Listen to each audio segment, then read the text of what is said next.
Bem-vindo. O livro que você está prestes a ouvir nasceu de um sonho: tornar a perícia bancária um conhecimento prático e acessível. Ele é o resultado de um desafio audacioso: reunir um time de especialistas para, em apenas 45 dias, construir um guia completo, repleto de casos reais e modelos práticos.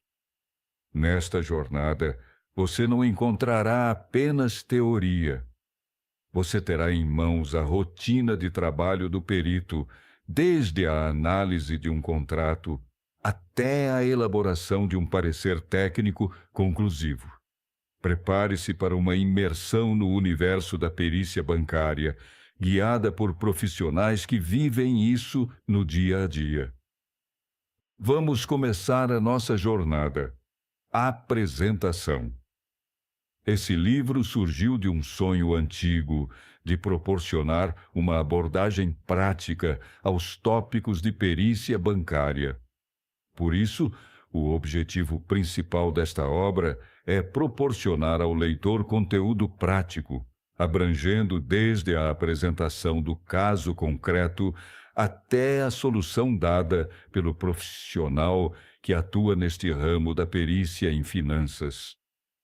Por isso, os capítulos foram organizados de modo a proporcionar ao leitor o aprendizado das principais questões que envolvem a rotina do assistente técnico extrajudicial, desde a análise preliminar do contrato, passando pela definição das principais teses a serem abordadas e, por fim, chegando na elaboração do parecer técnico pericial.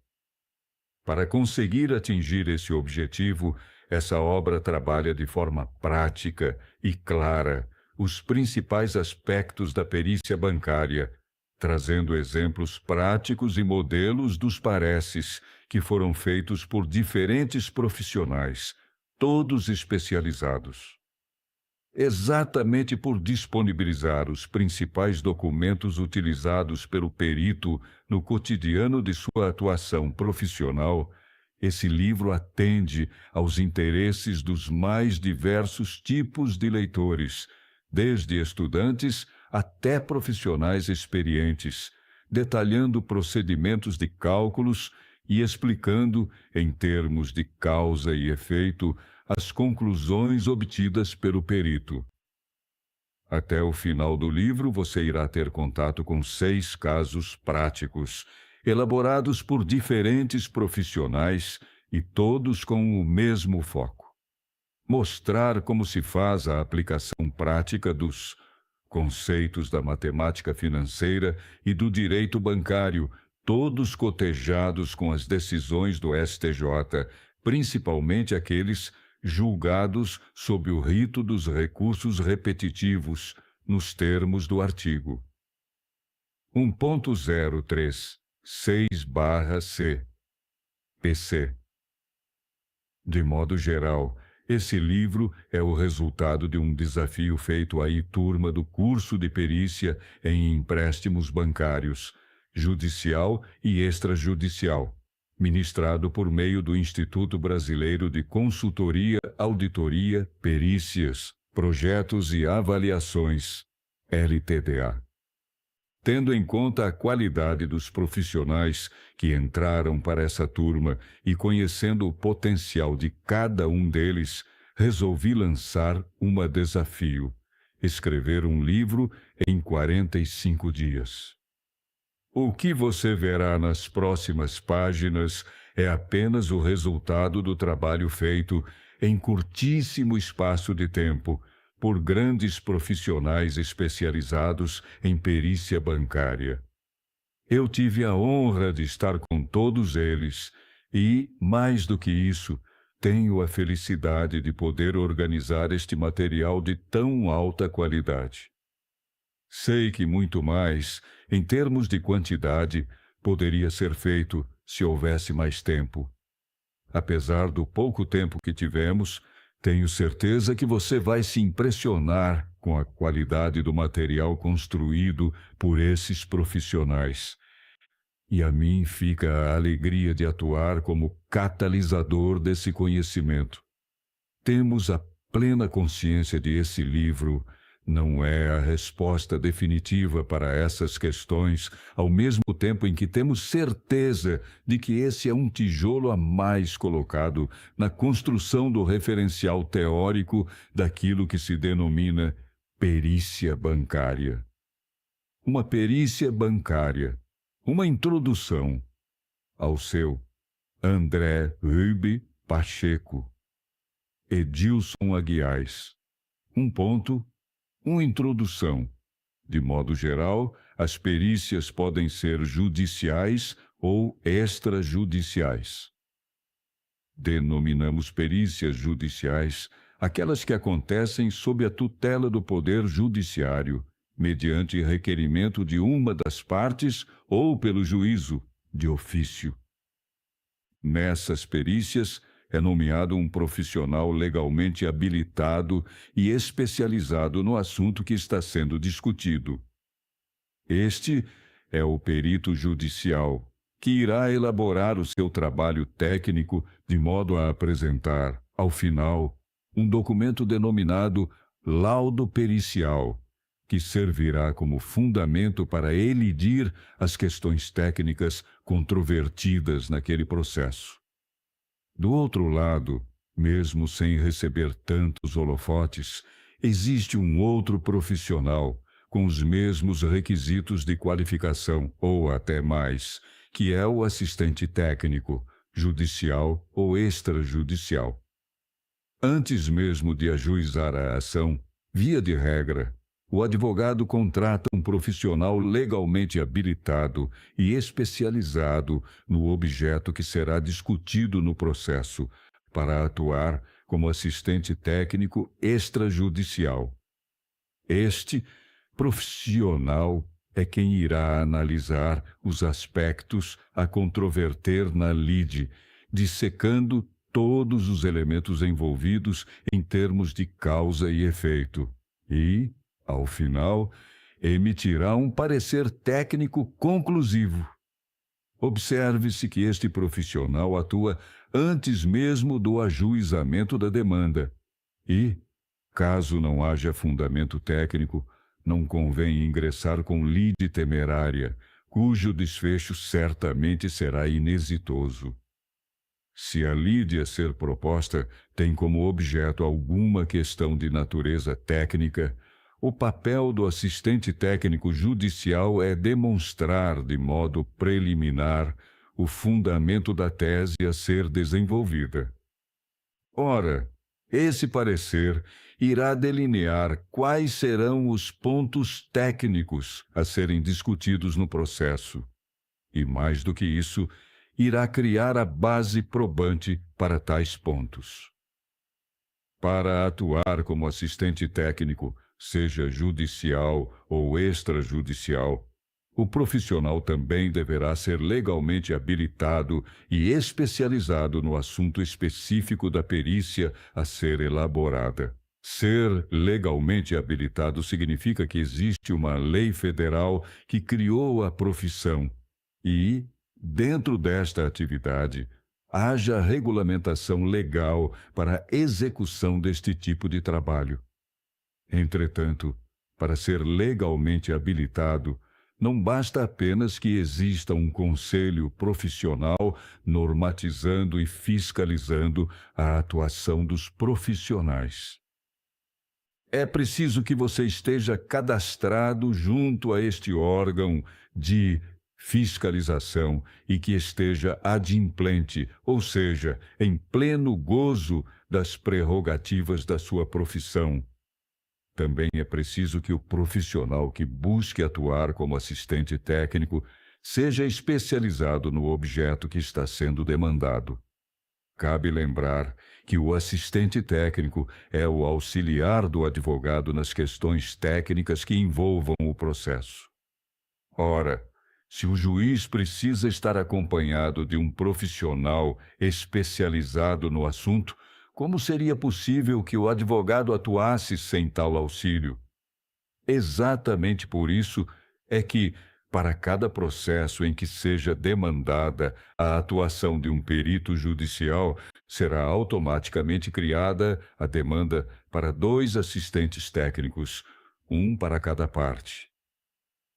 Em sincronia com o advogado, o papel do assistente técnico é encontrar argumentos técnicos que embasem a tese jurídica que está sendo defendida. Em outros termos, o assistente técnico é o profissional responsável por proporcionar o contraditório técnico, assim como o advogado irá proporcionar o contraditório jurídico.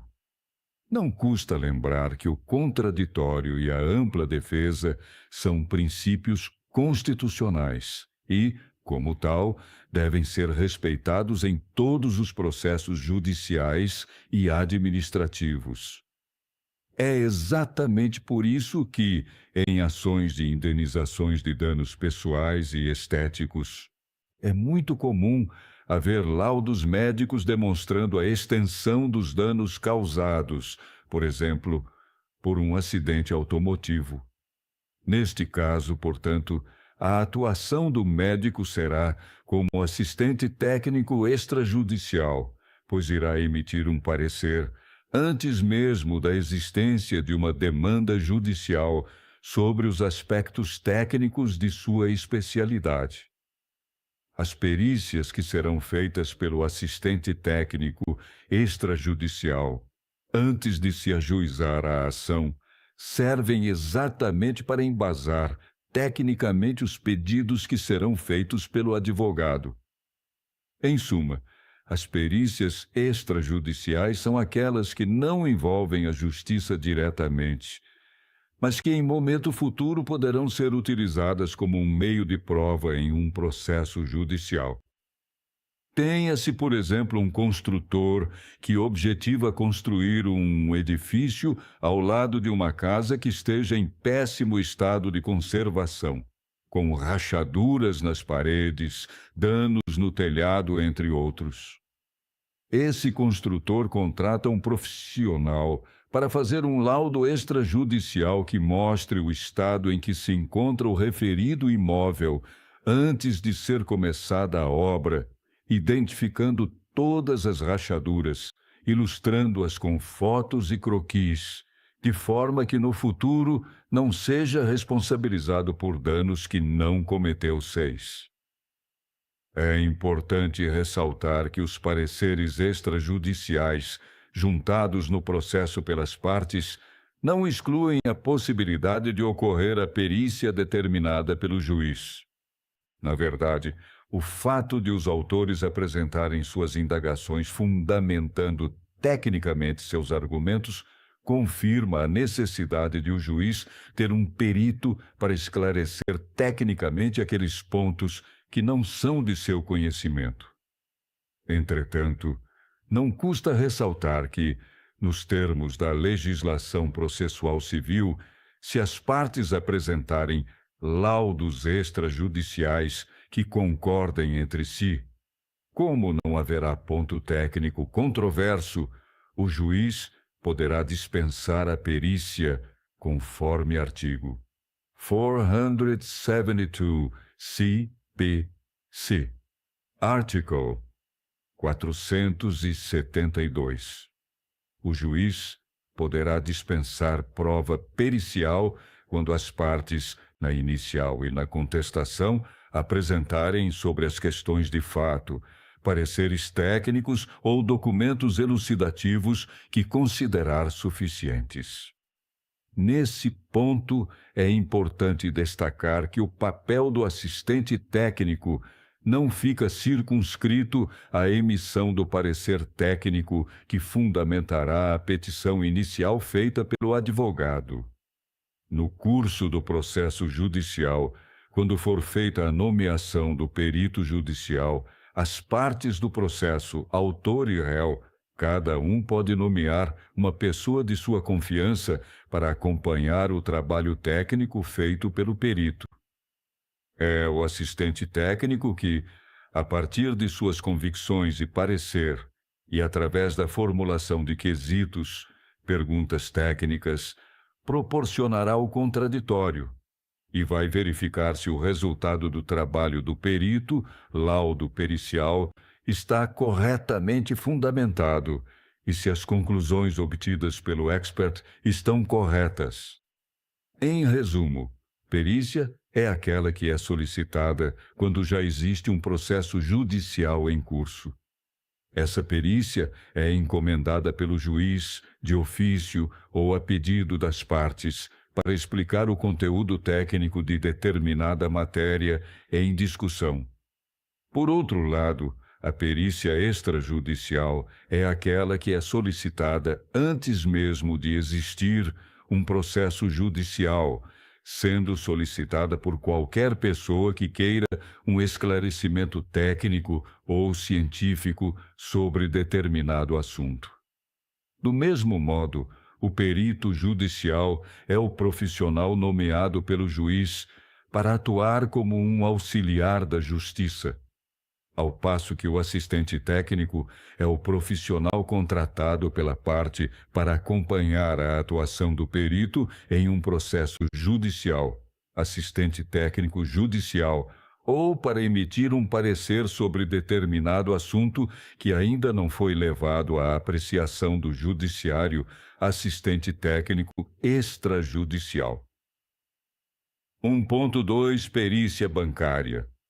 A perícia bancária é um nicho de especialização dentro do que se convencionou chamar de perícia financeira, sendo esta o gênero da qual aquela é espécie. Infelizmente, assim como acontece com o direito bancário, a abordagem da perícia bancária não recebeu o tratamento digno que merece da doutrina. Antes de se falar em perícia bancária, é importante entender o que é a atividade bancária em si, para, só então, verificarmos como se dará a atuação do profissional especializado em demandas que envolvam essas questões. De antemão, é importante ressaltar que a própria natureza jurídica de banco não é unânime na doutrina, posto que alguns doutrinadores entendem essa atividade como estabelecimento comercial, ao passo que outros a entendem como empresa, e outros até mesmo definindo-a como empresário 7. Essa dificuldade em definir a natureza jurídica dos bancos no Brasil surge graças ao teor do artigo 119º do Código Comercial de 1850, que dispunha: Artigo 119º. São considerados banqueiros os comerciantes que têm por profissão habitual do seu comércio as operações chamadas de banco. 7. Uma discussão sobre esses conceitos é feita em Lima. Felipe Erden, Direito Bancário, Conceitos Básicos. Curitiba, Juruá, 2018. Ora, por este preceito legal, qualquer atividade feita por um banqueiro seria considerada bancária. Algumas legislações foram criadas no intuito de corrigir essa falha conceitual, que esteve em vigor até a edição do Código Civil de 2002, Lei número 10.406/2002. Sem muito sucesso. Isso porque nem todos os negócios jurídicos em que figura como sujeito um banqueiro podem ser considerados, no estrito senso, negócios jurídicos bancários, como leciona o professor Pontes de Miranda. Outros, sim, nesta linha conceitual, é preciso fazer distinção entre as atividades bancárias típicas e acessórias. Entende-se como atividade bancária típica a intermediação financeira, captação de recursos dos agentes superavitários e repasse aos agentes deficitários, cobrando por isso o spread. Por outro lado, são atividades acessórias aquelas que não são essenciais à atividade de intermediação financeira, visto que o banco não atua concedendo e nem recebendo crédito, mas apenas como prestador de serviços, custódia de valores, repasses do FIES, depósitos do PASEP, etc. A diferenciação conceitual persiste quando se fala em diferenciar o que é banco e o que é instituição financeira. Ora, assim como existem atividades bancárias típicas e acessórias, existem instituições financeiras bancárias e não bancárias. Neste ponto, a confusão surgiu, novamente, pelo próprio texto legal, que cito. Artigo 17.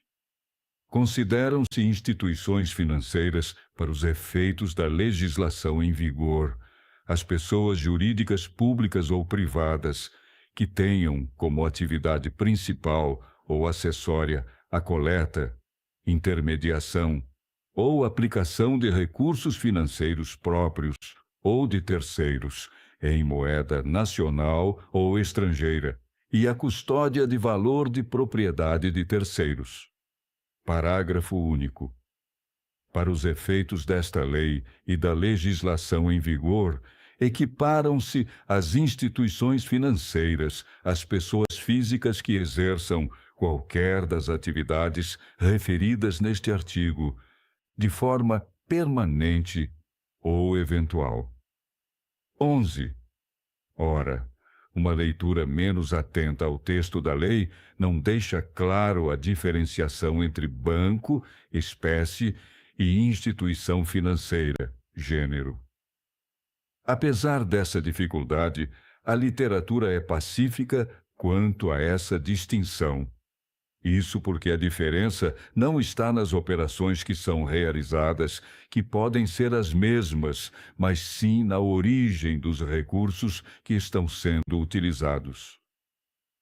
Assim, somente os bancos propriamente ditos, aqueles chamados bancos comerciais, podem receber recursos e fundos do público e aplicá-los por conta própria em operações de empréstimos, desconto, antecipações, abertura de crédito, etc. 12. De modo geral, a atuação do profissional que atua na área de perícia bancária irá se pautar nas ações que 11 Lei número 4.595/1964. 12.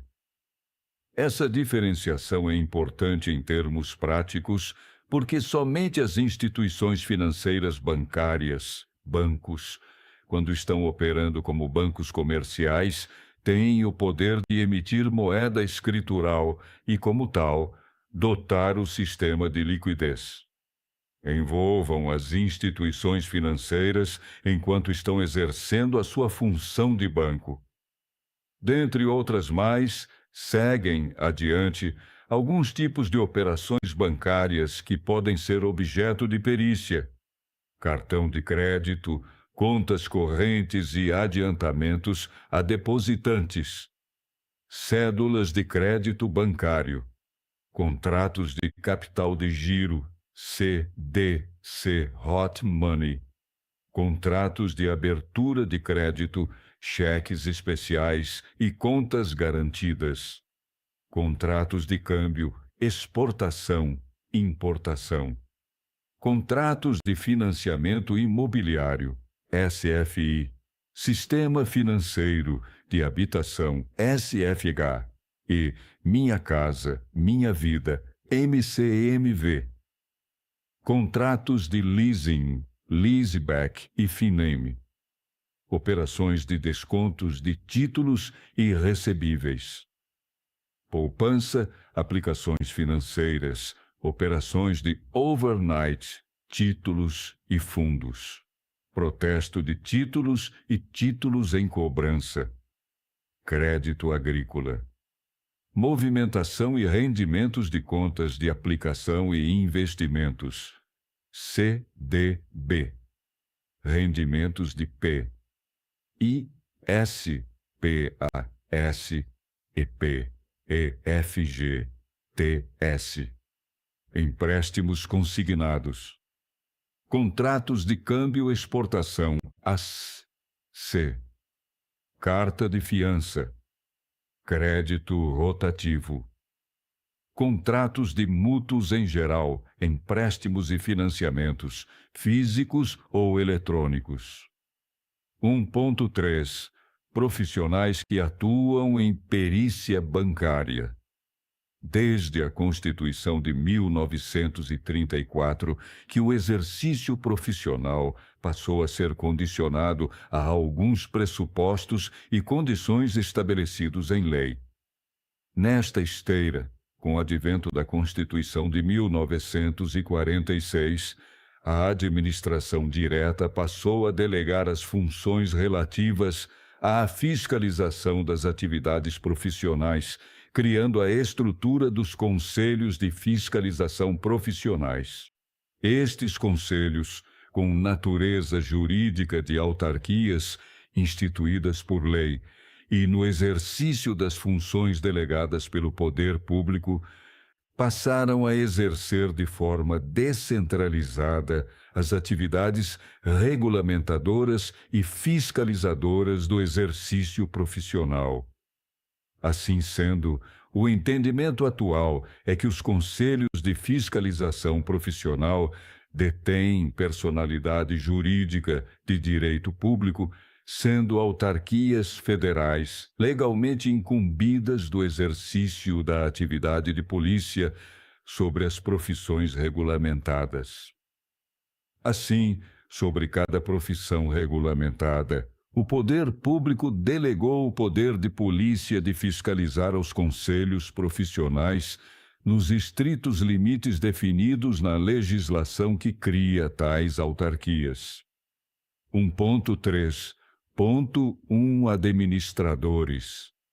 A profissão do administrador foi instituída pela Lei número 4.769/1965 e regulamentada pelo Decreto 61.934/1967. De modo geral, o contexto para a formação do administrador começa a ganhar contornos na década de 1940, quando se acentua a necessidade de mão de obra qualificada e, como consequência, a profissionalização do ensino da administração. Nesta linha, tanto o artigo 2º B da Lei número 4.769/1965, quanto o artigo 3º B do anexo ao Decreto 61.934/1967, definem que: artigo 3º. A atividade profissional do técnico de administração, como profissão, liberal ou não, compreende: a. Elaboração de pareceres, relatórios, planos, projetos, arbitragens e laudos em que se exija a aplicação de conhecimentos inerentes às técnicas de organização. b. Pesquisas, estudos, análises, interpretação, planejamento, implantação, coordenação e controle dos trabalhos nos campos de orçamento, administração de matéria e financeira, bem como outros campos em que estes se desdobrem ou com os quais sejam conexos. 14. Ora, dentro do que se denomina perícia bancária, Em face da norma expressa na legislação retro-mencionada, é possível afirmar com clara certeza que o administrador é um dos profissionais legalmente habilitados para esse trabalho.